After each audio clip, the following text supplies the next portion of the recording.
Hello student, my name is Shashiwala from Government Polytechnic Badaun. आज इस video lecture में हम थर्मल कॉन्टैक्ट रेजिस्टेंस के बारे में समझेंगे। तो जैसा कि आपको नाम से दिखाई दे रहा है कि थर्मल कॉन्टैक्ट रेजिस्टेंस यानी कि कोई भी बॉडी जो थर्मली कॉन्टैक्ट में है तो उसमें रेजिस्टेंस हमारा किस तरह से वर्क करता है इसके बारे में समझेंगे।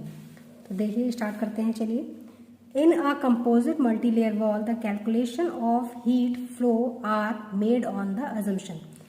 यानी कि अगर आपकी कोई भी कंपोजिट वॉल है यानी कि multi layer wall, composite means होता है हमारा मल्टी लेयर, यानी कि आपकी बहुत सारी लेयर एक साथ क्या हो, ज्वाइंट हो और फिर उससे आपकी एक वॉल बनाई गई हो, यानी कि 4 से 5 या बहुत सारी लेयर्स आपकी हो और उन्हें एक साथ ज्वाइंट करके एक वॉल में कन्वर्ट कर दिया जाता है, तो वो हमारा कंपोजिट या मल्टी लेयर वॉल की तरह दिखाई देता है। तो उसे हम क्या कहते हैं, कंपोजिट या मल्टीलेयर वॉल। तो कंपोजिट वॉल में जो हम हीट की कैलकुलेशन करते हैं, किसकी, हीट फ्लो की जो कैलकुलेशन करते हैं, उसके लिए कुछ अजम्पशन यानी कुछ कंडीशंस होती हैं जिसके बेस में हम कैलकुलेशन करते हैं हीट फ्लो की। तो कंपोजिट वॉल के लिए हीट फ्लो की कैलकुलेशन करने के लिए जो हमारे बेसिक अजम्पशंस होते हैं, तो वो अजम्पशन क्या होते हैं हमारे, चलिए देखते हैं। फर्स्ट जो अजम्पशन है हमारा वो क्या लिया गया है, the contact between the adjacent layer is perfect. यानी कि जो भी आपकी एडजेसेंट लेयर यानी कि एक के बाद अगली जो आपकी लेयर आएगी उसके ऊपर उनके बीच में जो आपका कॉन्टैक्ट होता है वो कैसा होना चाहिए, परफेक्ट होना चाहिए। यानी कि जैसे आपकी ये एक लेयर है और इसके ऊपर अगर एडजेसेंट की बात करूं तो यानी कि इसके ऊपर दूसरी जो बिल्कुल इसके कांटेक्ट में होगी, एडजेसेंट यानी कि इसके ऊपर अगली आने वाली जो लेयर है, तो अगर वो परफेक्टली कांटेक्ट में है यानी कि एडजेसेंट लेयर के बीच में कैसा है, कांटेक्ट आपका परफेक्ट है, तो वहां पर आपका हीट फ्लो कंटिन्यूअस होगा और कैसा होगा, बहुत अच्छा होगा। तो पहली जो अजम्पशन है वो क्या होनी चाहिए कि एडजेसेंट लेयर के बीच में हमारा कांटेक्ट कैसा होना चाहिए, परफेक्ट होना चाहिए। सेकंड अजम्पशन हमारा क्या है, at the interface there is no fall of temperature.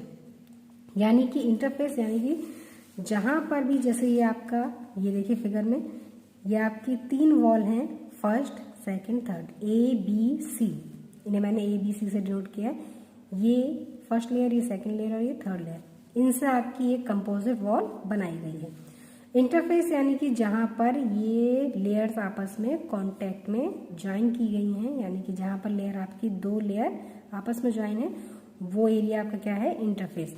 तो सेकंड ऑप्शन में क्या कहा है, at the interface there is no fall of temperature. यानी कि इंटरफेस सेक्शन पर आपका जो टेम्परेचर में गिरावट है या टेम्परेचर फॉल है, वो आपका इंटरफेस पर टेम्परेचर में फॉल नहीं होना चाहिए। यानी कि अगर टेम्परेचर आपका बिल्कुल परफेक्ट है, दोनों ही फेसेस यानी कि दोनों ही लेयर आपकी बहुत अच्छे से अगर ज्वाइंट है, तो उनके बीच में कोई भी गैप नहीं होगा और उस गैप ना होने के कारण आपका रेजिस्टेंस भी नहीं आएगा, जिसकी वजह से जो टेम्परेचर है या हीट का फ्लो है वो कंटिन्यू रहेगा और आपका हीट जो टेम्परेचर में फॉल है वो आपका नहीं होगा। यानी कांटेक्ट बेटर होने से आपका क्या होगा, रेजिस्टेंस कम लगेगा और हीट का फ्लो अच्छा होगा और टेम्परेचर में फॉल आपका ज़्यादा नहीं आएगा। थर्ड ऑप्शन क्या है, at the interface the temperature is continuous although there is discontinuity in temperature gradient. Mean interface पे अगर आपका टेम्परेचर कंटिन्यूअस है यानी कि वहाँ पर टेम्परेचर में कोई भी फॉल अगर नहीं शो हो रहा है, यानी कि जो कांटेक्ट है वो बहुत परफेक्ट है इंटरफेस के बीच में, तो आपका जो टेम्परेचर है वो कैसा रहेगा, कंटिन्यूअस। मैंने ये बताया था आपका हीट का फ्लो आपका कंटिन्यूअस रहेगा, जिसकी वजह से जो आपका टेम्परेचर ग्रेडियंट है यानी कि लेंथ बढ़ने के साथ साथ, यानी कि लेंथ जहाँ पर जिस लेंथ से आपकी हीट फ्लो हो रही है, तो लेंथ के रिस्पेक्ट में जो आपका टेम्परेचर का डिफरेंस होगा वो कैसा होगा, डिसकंटिन्यू होगा। यानी कि बहुत ज़्यादा वो कंटिन्यू होगा, ऐसा नहीं होगा कि जिस तरह से आपका टेम्परेचर वेरी करता जा रहा है उसी तरह से आपका टेम्परेचर ग्रेडियंट भी वेरी करता जाए, तो ये आपका कंटिन्यूस नहीं होता है, यानी टेम्परेचर ग्रेडियंट आपका डिसकंटिन्यू हो जाता है वहाँ पर, जबकि टेम्परेचर कैसा रहता है, कंटिन्यूस रहता है। यानी कि अगर आपका टेम्परेचर कहीं पे 100 डिग्री सेंटीग्रेड है, यहाँ पर मान लीजिए अगर आपका 100 डिग्री सेंटीग्रेड है और वो धीरे धीरे अगर आपका 80 डिग्री सेंटीग्रेड पे आ जाता है, तो ज़रूरी नहीं है कि आपका जो टेम्परेचर ग्रेडियंट है वो भी आपका लगातार कंटिन्यू वैसा ही चेंज हो। तो यहाँ पर जो टेम्परेचर ग्रेडियंट है वो कैसा होगा, डिसकंटिन्यू होगा। अब आगे बात करते हैं, ये तो अजम्पशंस थे हमारे किसके लिए, जब हमें कैलकुलेशन करनी थी हीट फ्लो की। किसकी, हमें जब हीट फ्लो की हमें कैलकुलेशन करनी थी, तो उसके लिए जितना अच्छा आपका हीट का फ्लो होगा, तो उस हीट फ्लो को बेटर करने के लिए जो अजम्पशन हम यहाँ पर लेते हैं वो अजम्पशन आपके ये थे। बट जो रियल सिस्टम होता है, यानी कि जो रियल कंडीशन होती है हमारी, जैसे ये तो आपके आइडियल केस के लिए हमने अजम्पशंस बनाए थे कि अगर आइडियल केस है तो उस दौरान जो अजम्पशन लिए जाते हैं वो इस तरह के अजम्पशंस होते हैं आपके। लेकिन रियल सिस्टम में ऐसा नहीं होता है। तो real system, however, due to surface roughness and void space usually filled with air, the contact surfaces touch only at discrete locations. Mean जो आपके, ये तो आपके आइडियल केस के लिए था, लेकिन जब हम रियल सिस्टम की बात करते हैं तो यहाँ पर जैसे देखिए हमने आइडियल के लिए बताया कि आपके एडजेसेंट लेयर के बीच में कांटेक्ट परफेक्ट होना चाहिए। लेकिन जब हम रियल सिस्टम की बात करते हैं तो जब भी आपकी दो लेयर आपस में ज्वाइंट होती हैं तो हम यहाँ पर क्या देख रहे हैं, सरफेस रफनेस और वॉइड स्पेस। यानी कि रियल सिस्टम में हमारी सरफेस, अगर आपकी कोई भी सरफेस रफ है, यानी कि अगर कोई भी एक सरफेस आपकी रफ है, तो सरफेस रफनेस के कारण, यानी कि इस तरह से देखिए ये है आपकी, जैसे ये है आपकी एक सरफेस और ये है आपकी एक सरफेस। तो सरफेस अगर आपकी रफ है, स्मूथ नहीं है, थोड़ी बहुत भी रफ है अगर, तो रफनेस के कारण बीच में आपके क्या हो जाते हैं, वॉइड्स स्पेसेस आ जाते हैं। वॉइड्स स्पेसेस यानी कि आपके रिक्त स्थान आ जाते हैं। उन रिक्त स्थानों में आपकी क्या हो जाती है, एयर फिल हो जाती है, जिसके कारण the contact surfaces touch only at discrete location, जिसकी वजह से जो आपकी ये सरफेस है वो किस तरह से टच होती है, यानी कि अलग अलग लोकेशन पे आपकी ये टच होगी। यानी कि इस तरह से देखिए, अगर मैं इसे इस तरह से कर दूं तो जहां आपकी वॉइड्स है वहां पर आपका कांटेक्ट नहीं होगा, और जहां पर वॉइड्स नहीं है वहां पर आपका कांटेक्ट होगा। जैसे ये हिस्सा है तो ये आपका वो लोकेशन है जहां पर आपका कांटेक्ट अच्छा होगा, लेकिन बाकी जो लोकेशंस होंगी उन पे क्या होंगे, वॉइड स्पेस होंगे, तो वहां पर आपका कांटेक्ट अच्छा नहीं हो पाएगा। और जब आपकी वहां पर एयर फिल होगी तो उसके कारण कुछ ही स्थानों पे, डिस्क्रीट लोकेशंस यानी कि अलग अलग स्थानों पर ही आपका सरफेस एक दूसरे से टच होंगी। जैसे यहाँ पर आपको मैं बताया, यहाँ पर कुछ आपकी लोकेशंस होंगी तो वो आपकी वहाँ पर कांटेक्ट अच्छा होगा, कुछ पे आपका कांटेक्ट कैसा होगा, खराब होगा। तो ये हमारी अलग अलग लोकेशन पे आपको कांटेक्ट पता चलेगी कहाँ पर आपका बेटर है, कहाँ परफेक्ट है और कहाँ पर आपका खराब है।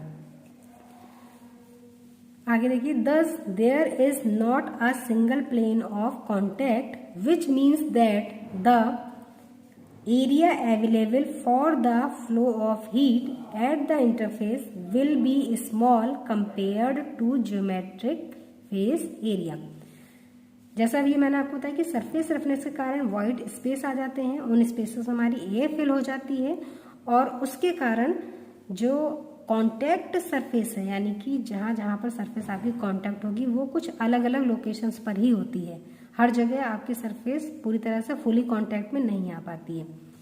तो इस प्रकार आपका जो कांटेक्ट होता है वो एक सिंगल प्लेन में नहीं आता। जैसे यहाँ पर हमने आइडियल केस की बात की तो यहाँ पर आपको कांटेक्ट का एक सिंगल प्लेन मिलता है, जबकि यहाँ पर आपको रफनेस के कारण सिंगल प्लेन ऑफ कांटेक्ट नहीं मिलता है, जिसका मीन क्या होता है, that the area available for the flow of heat at the interface will be small compare to geometric face area. यानी कि अगर आपका कोई सिस्टम है तो कि पूरी जो होल ज्योमेट्री का जो फेस एरिया है, यानी कि अगर इसकी बात करूं मैं, जैसे हमने यहाँ आइडियल केस की बात करी, तो यहाँ पर जो आपका ये फेस, अगर इस प्लेन की बात करूं तो यहाँ पर जो फेस एरिया है, यहाँ पर कांटेक्ट आपका बहुत बेटर होता है आइडियल केस में, तो यहाँ फेस एरिया आपका बहुत ज़्यादा हो जाएगा कांटेक्ट का, यानी कि जो फेस एरिया की ज्योमेट्री है वो यहाँ पर क्या होगी, ज़्यादा होगी। तो यहाँ फेस एरिया आइडियल केस में ज़्यादा होता है क्योंकि कांटेक्ट परफेक्ट होता है। लेकिन जब आपकी सरफेस रफनेस के कारण कांटेक्ट आपका अच्छा नहीं हो पाता है, तो जो एरिया अवेलेबल है कांटेक्ट के लिए, यानी कि हीट फ्लो कराने के लिए जो एरिया कांटेक्ट में आपका पूरा आना चाहिए, वो एरिया आपका कैसा हो जाता है, स्मॉल हो जाता है। जबकि यहाँ आइडियल केस में आपका क्या होता है, बहुत ज़्यादा होता है, इसलिए कांटेक्ट अच्छा होता है। और कांटेक्ट खराब होने के कारण यहाँ एरिया आपका कैसा हो जाएगा, small compare to geometric face area, यानी कि ओवरऑल एरिया की तुलना में जो आपका कांटेक्ट एरिया होगा वो कैसा हो जाएगा, स्मॉल हो जाएगा। यानी कि इस पूरे एरिया की तुलना में जो आपका ये कांटेक्ट एरिया है वो कैसा हो जाएगा, अगर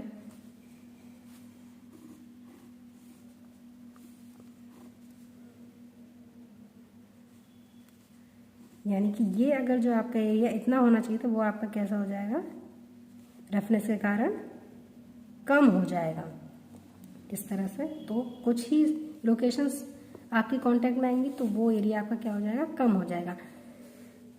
आगे देखिए, due to this reduce area the presence of air voids a large resistance to heat flow at the interface occurs.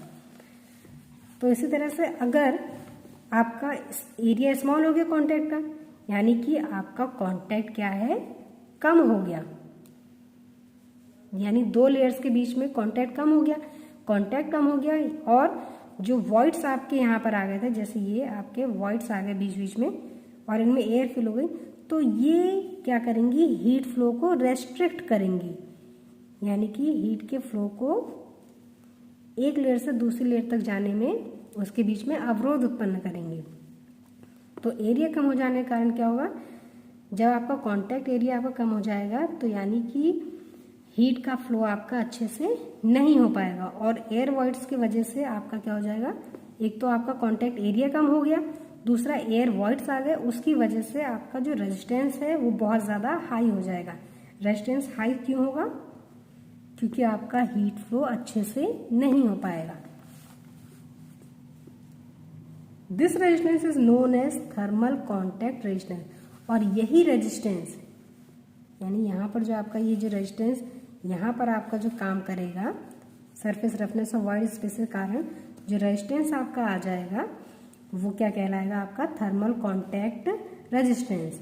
It causes temperature drop between two materials at the interface as shown in the figure, जिसके कारण आपके temperature में drop होगा, यानी कि दो material अगर आपके कांटेक्ट में हैं और हम रियल केस की बात करें तो वहाँ पर जैसा ही मैंने बताया, तो यहाँ पर टेम्परेचर आपका ड्रॉप होगा। तो इसमें देखिए, यहाँ पर अगर आपका टेम्परेचर T1 है और यहाँ से हीट फ्लो आपका Q हो रहा है, सप्लाई हो रही है हीट की, T1 टेम्परेचर है, तो ये आपका हीट लॉस कुछ इस तरह से होगा लीनियरली। लेकिन इसके बाद फिर ये एकदम से आपका क्या हो जाएगा, ये सेक्शन यानी कि इंटरफेस, ये यहाँ पर क्या है, आपस में ज्वाइंट है, तो यहाँ पर इंटरफेस है और इंटरफेस में मैंने आपको बताया यहाँ पर क्या होगा, जो कॉन्टैक्ट एरिया है वो कम हो जाएगा, वॉइड्स स्पेसेस ज़्यादा हो जाएंगे, जिसके कारण आपका रेजिस्टेंस हीट फ्लो में अवरोध उत्पन्न हो जाएगा और आपका जो हीट फ्लो जब अच्छे से नहीं हो पाएगा तो आप जो रेजिस्टेंस इसके बीच में आएगा वो बहुत ज़्यादा हाई हो जाएगा। तो ये जो एरिया आपका होगा वो क्या हो जाएगा, temperature drop eight the interface, यानी कि ए बी मटेरियल के लिए, ए और बी इन दो लेयर के लिए, इन दोनों का जो इंटरफेस होगा वहाँ पर टेम्परेचर ड्रॉप आपका ज़्यादा हो जाएगा। इसी तरह से ये देखिए T3, फिर आपका ओवरऑल जो वॉल है ये आपका लीनियर चलेगा, यानी कि यहाँ पर आपका हीट फ्लो कंटिन्यूस होता रहेगा। लेकिन फिर जैसे ही आपका इंटरफेस की कंडीशन आएगी, जैसे बी और सी के बीच जो इंटरफेस है, तो यहाँ पर T3 से T4 तो आपका लीनियर रहेगा, लेकिन इसके बाद फिर से आपका टेम्परेचर ड्रॉप हो जाएगा। किसके कारण? कॉन्टैक्ट एरिया आपका सही नहीं होगा, सरफेस रफनेस के कारण और वॉइड स्पेसेस के कारण फिर से आपका टेम्परेचर ड्रॉप हो जाएगा। और फिर नेक्स्ट आपका फिर से आपका टेम्परेचर कैसा होगा? टेम्परेचर ड्रॉप लीनियर होगा। तो यहाँ पर आपका टेम्परेचर ड्रॉप इसी कारण ज़्यादा हो जाता है इंटरफेसेस पर। तो जो हमारा कॉन्टैक्ट रेजिस्टेंस होता है वो किस तरह से होता है? जैसा आप जानते हैं, रेट ऑफ हीट फ्लो हमारा क्या होता है? Delta T upon R, temperature difference upon thermal resistance. तो जो हमारा आर होगा वो क्या होगा? Delta T upon Q A. Sorry, ये हमारा क्या होगा? ये हो जाएगा